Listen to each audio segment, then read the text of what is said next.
subscribe cas cadaan ka dhiga gambaleelkana ka ilaabina si warbixintu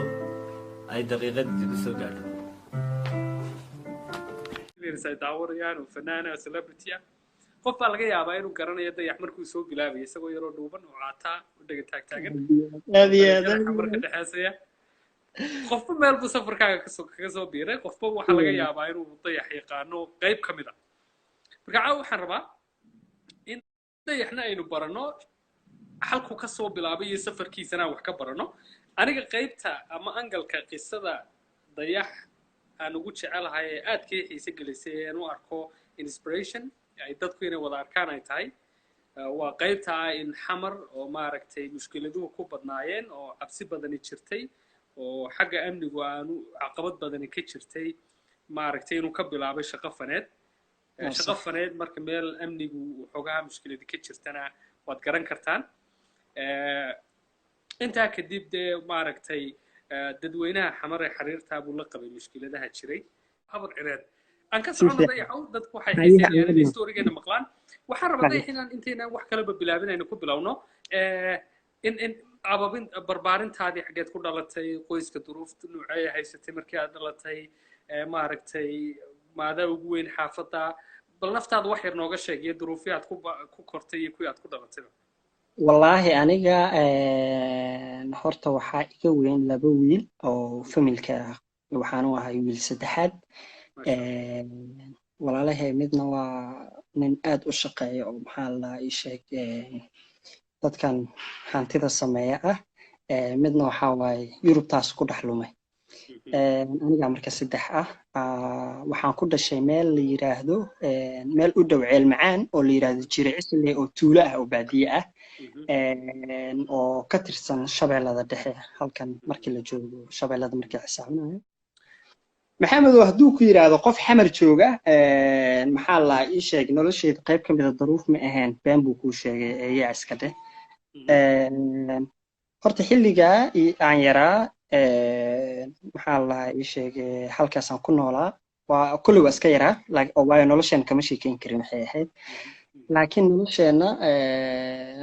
aniga ahaan waxaan kusoo kornay daruuf adag iyo xaalad adag iyo maxaa la ii sheeg ma ahayn wiil maxaa la ii sheeg familkiisu haystaan hanti aad u badan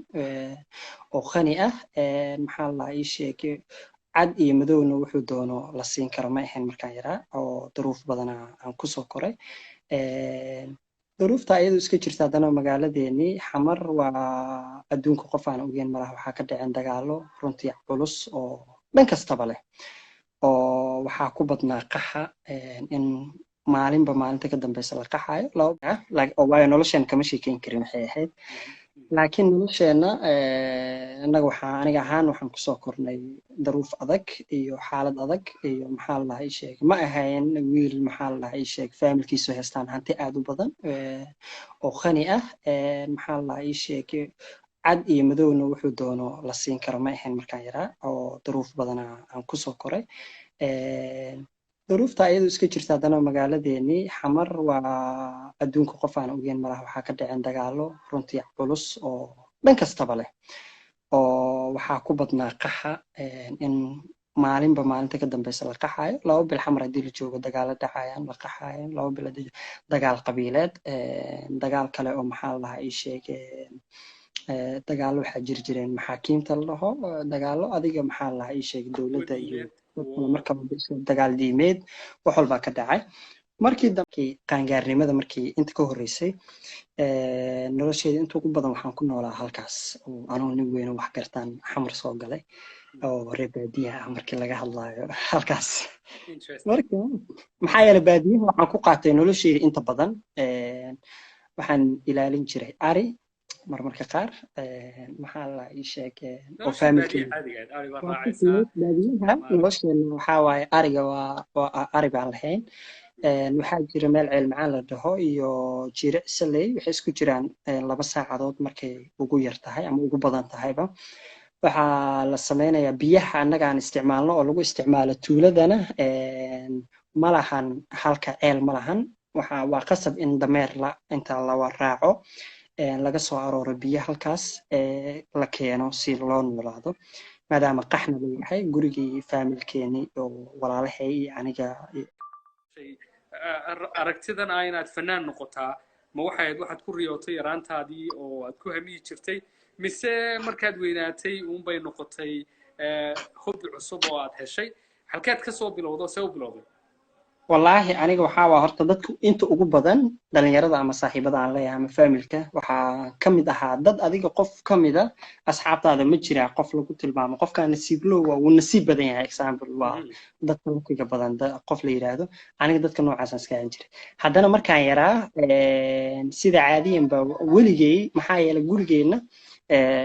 iyo faamilkayga hadda ka hor ma dhicin qof maxaa lahaa ii sheeg fanaan inuu kasoo dhex baxo ama fanaan farac iyo firmidna laguma lahayn anigaa faamilkaygu bilaabay maxaa yeelay faamilkayga dhanka aaba markii laga fiiriyo waa culumo dhanka hooyo markii laga fiiriyana waa xoogsato oo dadka adadag waaye ma ahan dadkan oo fan iyo waxaas maxaa lahaa shuqul iyo shaqo midna ku leh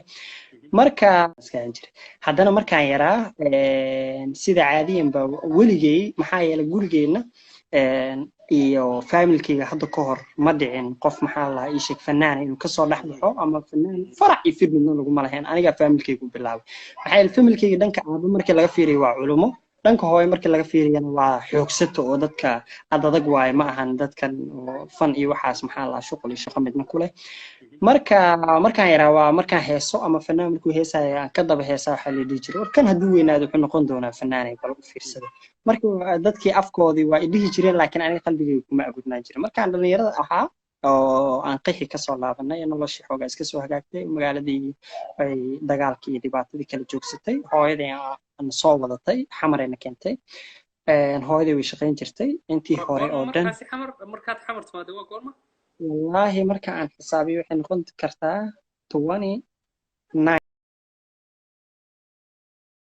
8kii waxaan joogay halkaa no 29kii noqon kartaa marka adiga 2000 ilaa iyo 2011 waxaan u malaynayaa waxaan la shaqaynaya hooyaday oo markaas maxaa lahaa ii sheeg oo shidaal gedi jirtay aan la shaqayn jiray caawin jiray xamar bay hooyo shidaalka ku gedi jirtay xamar ku gedi jirtay okay excellent marka hooyaday caawin jiray oo waxaan ahaa aniga dadka hadda iska qoslo oo u dhasha ahay marka hooyo markaan u imaaday oo inaan la shaqeeyaan bilaabayna waa shaqadeeda way bulaashay lacag badan ka heshay oo maxaa yeelay dadka iyadu hooyana aniga waxaa waaye farxadda iyo qosolka iyo xoogaha dad la dhaqanka hooyadaan ka keenay oo hooyada fantastic waa business women waaye waa dadka shaqada badan oo aftahankana ah oo bulshada markaas ay ku dhex jirtana ka dhex muuqdo oo loogu jecel yahay noqotaa mar walba meeshay tagto dadka noocaas ha marka 2012 marka la galay waxaan fareen samaystay oo waxaa jirta xaafad la dhihi jiray school bulsiyo halkan dadkoo dhan ogyihiin hadda marka xaafadii aan saaxiibo ku yeeshay saaxiibo dhowr oo adiga 5 gaaraya group ahaan ka mid noqday saaxiibadii oo waa meesha aan ka noqon doono fanaanka waa meesha layga qori doono laga broben doono marka maalin baa waxaa dhacday anagoo wada joogna maxaa la ishay aniga iyo saaxiibaday yaa waa xasuustaa sida saxdan taariikhda u sheegi doonaa insha allah hees la yidhaaho dhegdheg dadka hadda ma aaminayo farxiyo fiska leedahay wiil allaa u naxariista cabdifitaax la dhaho telefoonkiisa iga tegey markuu telefoonkiisa iga tegey telefonkaygu qaatay kiisaa qaatay simkaarkii aan kala bedelanay telefoonka anoo saan u baaraayo waxaan ku arkay heesta wadnahay dhagle dhag heesta la yaa muusigeeda ku arkay marka aniga waa heesta waa aqaanay ha dhageysana isdhahay ku arkay heesta wadnahay dhagle dhag heesta la yaa muusigeeda ku arkay marka aniga waa heesta waa aqaanay ha dhageysana isdhahay haddana waxaan isdhahay balaaya igu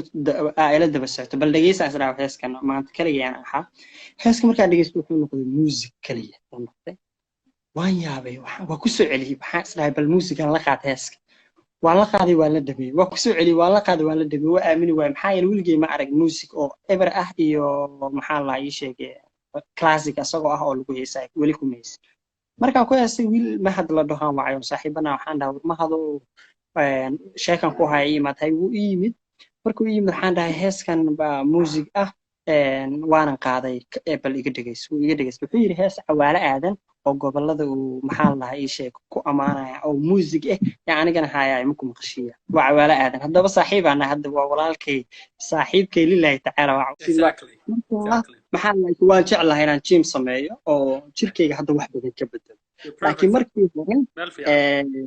si fiican markii hore caatada ahaa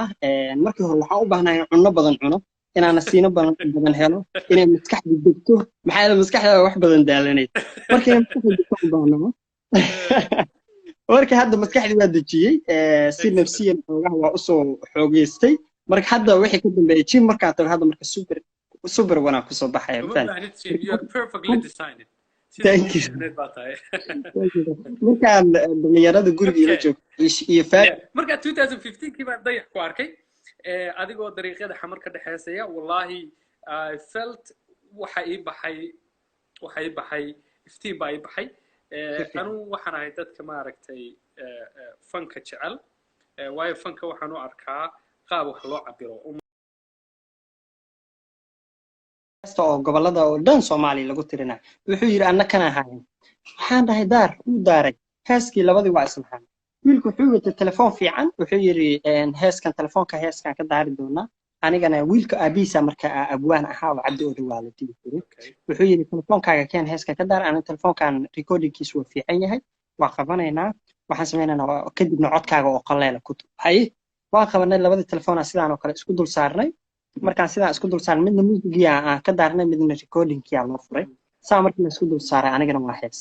markii heestii la dul saaray oo wixii oo dhan heestii oo qalleela aan maxaa lahaa ii sheeg aan halkii ku duubay waxay ku soo baxday super hit oo waa yaabay oo maxaa waxaan fanaan caadi ah noqon karaa arrintu hadayba saa ku socdo markaas yiri wallahi fanaan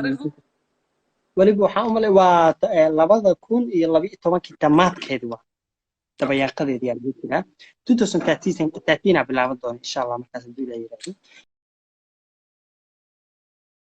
hadii abaan ahaa wuxuu yiri nin yahow adiga fankaaga waa fiican yahay codkaagana waa fiican yahay oo talent baa tahay aabahay baa abwaana wuxuu ka tirsan yahay koox la yiraahdo Hegan oo booliis ah marka wuxuu yiri mar dhowna waxay qaban doonaan dhalinyaro oo codka maxaa la isha codkooda la tijaabinayo haddii ay dhalinyaradaas soo baxaan oo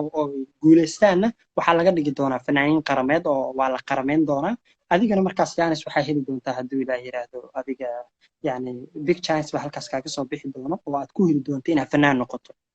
waxaan dhahnay aniga waalidkay ima ogola arrintan taada kale waa iska kaftamay mooyee ma rabo inaan fanaan noqdo wuxuu yiri adiga isbuuca ka dhiman arrintaasi markii la ballan qaaday iska baroobay si dhalinyaro ah waa bixina aniga xitaa haddaad doonto waa kula heesaaya waa iska baroobeynayna waa iskaga soo baashaalayna iska soo libiso kadibna waa iska soo noqonaynaa uu yiri haye baan dhahay bal nabad maalintii markii la gaaray waa baxnay waa libisanay meeshii aan tagnay ilaahay nama cadaabay waxaa dhacday